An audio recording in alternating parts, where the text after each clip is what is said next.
এক এলাকায় এক ধনী ব্যক্তি এসে বিশাল বড় আলিশান এক বাড়ি তৈরি করে সেই বাড়িতে থাকা আরম্ভ করলো। কিন্তু সেই ধনী ব্যক্তিটার একটা বদ অভ্যাস ছিল, সে কখনো গরিব দুঃখীকে সাহায্য করত না। অন্যদিকে সেই এলাকায় কিছু দোকানদার ছিল, তারা নিজেরা ধনী ছিল না, কিন্তু তারা অসহায় গরিব মানুষকে সাহায্য করত। যেমন এক কসাই ছিল, সে গরিব অসহায় লোককে ফ্রিতে গোশত দিত। এক মুদির দোকানদার ছিল, সে প্রত্যেক মাসে কিছু অসহায় লোকের বাড়িতে চাল ডাল তরু তরকারি দিয়ে আসতো।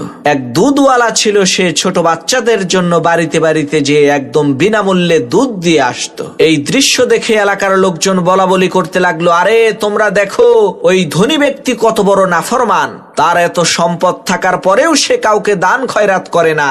আর এই দোকানদাররা সারাদিন ঘাম ঝরানো এত পরিশ্রম করার পরেও অসহায় গরিব মানুষকে কত সাহায্য করে, এরাই তো প্রকৃত ধনী। এইভাবে কিছুদিন চলার পর এলাকার সমস্ত লোকজন ওই ধনী ব্যক্তির সাথে তারা তাদের সম্পর্ক ছিন্ন করলো। যখন সেই ধনী ব্যক্তিটি মারা গেল, তখন সেই এলাকার কেউ তার জানাজায় শরীক হলো না। পরের দিন যখন এক গরিব লোক কসাইয়ের দোকানে গোশত চাইলো, তখন কসাই বিনামূল্যে গোশত দিতে অস্বীকৃতি জানালো। দুধওয়ালাও তার দুধ ফ্রিতে দেওয়া বন্ধ করে দিল।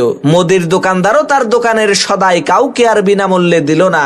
লোকেরা যখন তাদেরকে জিজ্ঞেস করলো, কি ব্যাপার, এখন আর তোমরা ফ্রিতে কোনো কিছু দিতে চাও না কেন? তখন সব দোকানদাররা বলতে লাগলো, এখন আর আপনাদেরকে আমরা ফ্রিতে কিছুই দিতে পারবো না, কারণ যেই লোকটা আপনাদের সদাইয়ের মূল্য পরিশোধ করত, সেই লোকটা গতকালকে মারা গেছে। তখন এলাকার লোকজন আফসোস করে বলতে লাগলো, আহারে ধনী লোকটা কতই না ভালো ছিল, কিন্তু এই কথাটা তোমরা আমাদেরকে আগে বলো নাই কেন?